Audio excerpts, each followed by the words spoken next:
This isn't just a dead plant. No, no, no. This right here is the combined effort of several different factors working together like a perfectly coordinated disaster. We're talking neglect, bad placement, terrible watering habits, and sometimes a potting setup so cursed it might as well have been designed by the plant's worst enemy. Because orchids don't just wake up one day and decide, you know what, I'm done with life. No. Killing an orchid usually requires a series of unfortunate decisions, slowly stacking on top of each other until the poor thing finally taps out and disconnects from the server. And the worst part is that most of the time, the plant was actually trying its best to survive the whole time, dropping hints with yellow leaves, wrinkly roots, and the botanical equivalent of screaming for help. So today, instead of just staring at the corpse of what used to be your orchid, we're going to break down exactly what went wrong, how these mistakes gang up on your plant, and more importantly, how to stop accidentally sending the next one to an early grave. And that is not random. That is the orchid making a calculated survival decision.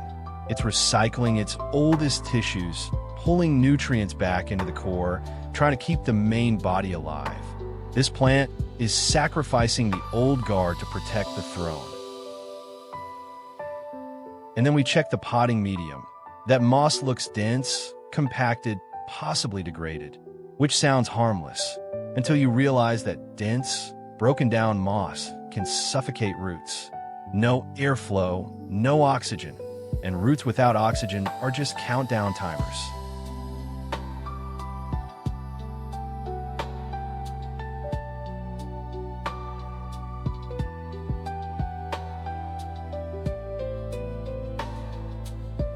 So what do? Panic? Cry? Throw motivational quotes at it? No, we start by washing away the old substrate. Every last bit of that degraded moss has to go. Rinsing the roots under clean water isn't just cosmetic, it lets you see what's actually alive and what is already clocked out. Because if you leave decayed substrate clinging to the roots, you're basically asking the rot to continue the buffet. And here's the important part. This step gives the orchid a reset. Old compacted moss suffocates roots, traps excess moisture, and blocks airflow. By removing it, you're restoring oxygen access and stopping the slow, invisible chokehold. Now, does washing alone magically fix everything? No, this isn't a spa day. This is surgery prep. After cleaning, you inspect the roots. Anything mushy, brown, hollow, or collapsing gets trimmed. Ever heard of an aloe vera smoothie? No? Good, because you are about to witness one right now. And no, this is not for you. If you start adding sugar and ice cubes, we have lost the plot. This is the first recovery solution we're making for this stressed out orchid.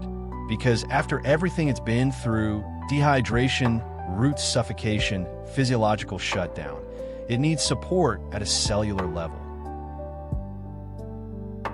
So we start by taking a fresh aloe vera leaf, thick, firm, mature, not the tiny baby one that just spawned yesterday. Cut it into small pieces, controlled, deliberate slices, so we can expose that inner gel properly. Not giant chunks like you're chopping wood. Smaller sections, so blending is smooth and efficient. Now inside this spiky green armor is a clear gel that looks harmless, almost boring, but chemically, it's stacked. Aloe vera contains enzymes, amino acids, trace minerals, and natural bioactive compounds that can help reduce transplant shock and encourage root recovery. When an orchid loses functional roots, it's not just thirsty, it's in metabolic stress. Cells struggle to maintain water pressure. Nutrient transport slows down. Growth basically hits emergency mode. Aloe doesn't magically revive dead tissue, but it can create a more supportive environment for regeneration.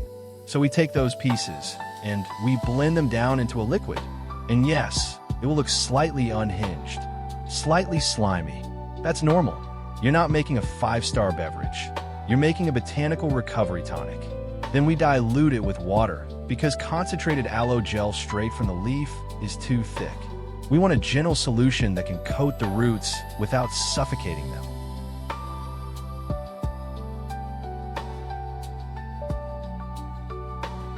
After blending, you will have liquid gold and a bunch of stringy pulp, fibers, and random plant bits floating around like they pay rent there. We do not want that. Make sure to strain the mixture thoroughly, using a fine sieve, cheesecloth, or anything that can separate liquid from solid. Because what we're after is the solution, not the chunks still clinging onto it like emotional baggage. If you pour unstrained aloe pulp onto orchid roots, those fibers can sit in the potting medium, trap excess moisture, and reduce airflow. And we just finished talking about root suffocation.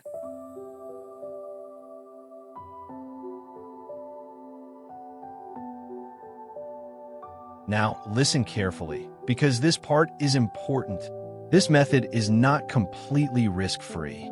Aloe solutions can be helpful, but overexposure, high concentration, or repeated soaking can create excess moisture around already compromised roots. And we just fought root rot. We are not inviting it back. So what we're going to do is a short, controlled rinse only. I'm talking 5 to 10 minutes, not 30, not an hour, not I forgot it overnight. This is not a bath. This is a brief, therapeutic exposure. We gently place the orchid roots into the diluted, strained aloe solution, making sure the liquid reaches the root system without submerging the crown. Now, while we wait, we are not standing around doing nothing, because recovery is a process, and we are preparing phase 2. This is our second solution, and before anyone raises an eyebrow, yes, it contains honey and a few tablets of vitamin B1. No, we are not baking the orchid a cake. Now hear me out. This one is designed for the long run, not immediate shock support like the aloe rinse. We're thinking stabilization, root encouragement, metabolic assistance over time. First, honey, and not half the jar like your sweetening tea. A very small amount, diluted properly in water. Honey contains natural sugars and trace compounds, and in diluted form, it can provide a mild energy source while also having gentle antimicrobial properties. But here's the key: dilution matters. Too concentrated, and you create sticky conditions that attract fungus or bacteria. We want subtle support, not a microbial festival. Now let's talk about vitamin B1, also known as thiamine. This one has been used in horticulture for years, often associated with helping plants handle transplant stress and root disturbance. Does it magically grow roots overnight? No, but during recovery, when the orchid's root system has been trimmed and disrupted, B1 can support metabolic processes tied to stress response. So we crush a few tablets, dissolve them completely into water, and combine that with our diluted honey solution. Everything must be fully dissolved. Once the 10 minutes are up, immediately remove the plant from the solution. Gently lift the orchid out. Let the excess solution drip off naturally. Do not shake it like you're trying to wake it up. Just allow gravity to do its job. And then we let it dry. This part is critical. Orchids are not aquatic plants. They are epiphytes.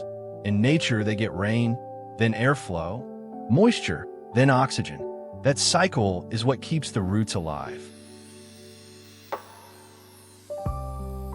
Now, as for the aloe vera solution, do not throw it away. I know it looks like leftover green juice, but we are not wasting perfectly good plant support.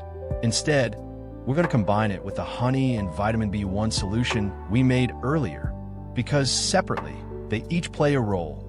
Aloe supports stress reduction and root environment stabilization.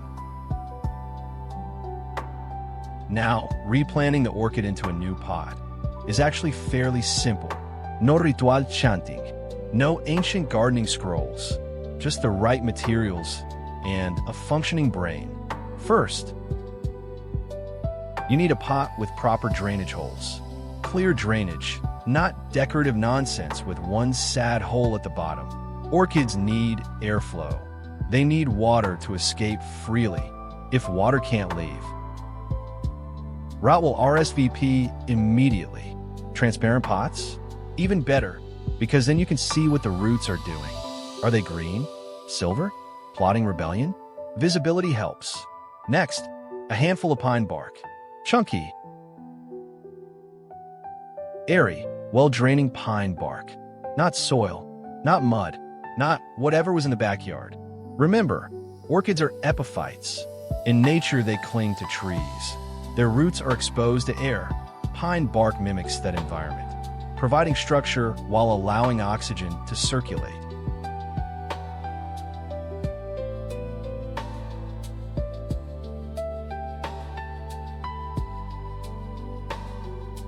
And for the final touch, a small handful of moss will go a long way.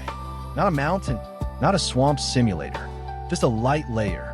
Place a thin layer of moss on the top, gently surrounding the upper roots without burying the crown. This helps regulate surface moisture, slowing down how fast the bark dries out while still allowing airflow underneath. Think of it as a humidity buffer, not a wet blanket, because pine bark drains fast, which is good. But in certain environments, especially warm or breezy ones, it can dry a little too quickly. That light moss layer helps balance things out. But moderation is everything. Too much moss, and you trap moisture.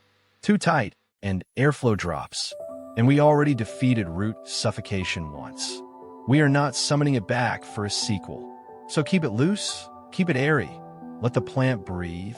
The goal is stability with control. Moisture with oxygen, support without suffocation.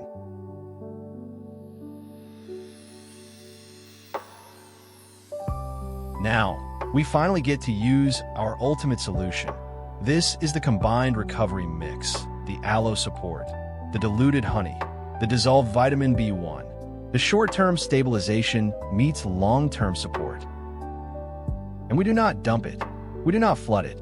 We start by misting, light, controlled misting over the roots and the top layer of the medium. Not soaking, not dripping like it just walked out of a storm. A fine spray is enough. Just to coat the surface and allow gradual absorption. Because right now, this orchid is rebuilding. New root tips are sensitive. The crown is vulnerable. Heavy watering at this stage could undo all the structural work we just did. Misting allows gentle hydration, controlled exposure, and steady support without overwhelming the recovering system. Focus on the roots and the top medium. Avoid saturating the crown. Let airflow continue doing its job. And this is where patience comes in. You don't blast recovery into existence. You create conditions and let biology respond. Over the next days and weeks, watch for signs of improvement. Firmer leaves, stable color, and most importantly, new root tips emerging, bright green, pushing forward like tiny declarations of survival.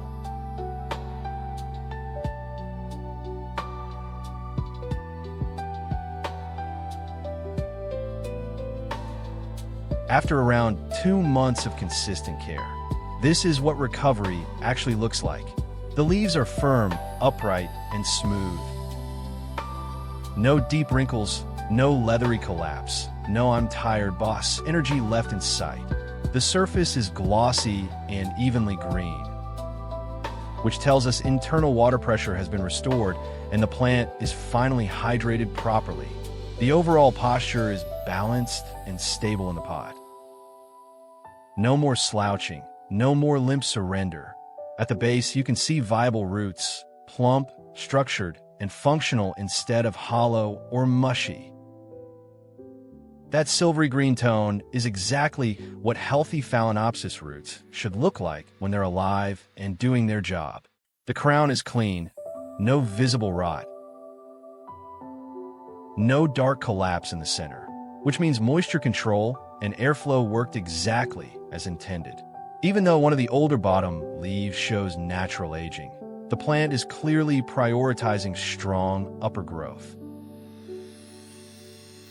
which is what a recovering orchid should do. This is not a miracle transformation.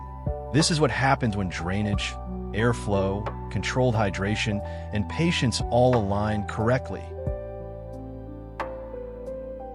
2 months ago, this orchid was surviving. Now it's stable, structured, and quietly preparing for its next phase of growth. Not magic, pure method.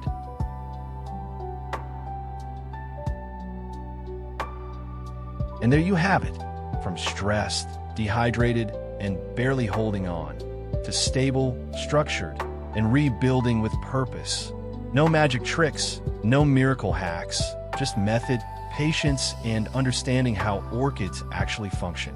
If this helped you see plant care a little differently, or save one of your orchids from disconnecting from the server, then you already know what to do. Like tells the algorithm, this content deserves to breathe. And subscribing means you'll be here for the next recovery arc, bloom cycle, or botanical deep dive. Because orchids aren't fragile drama queens. They're resilient organisms that just need the right conditions. And now, so do you. See you in the next one.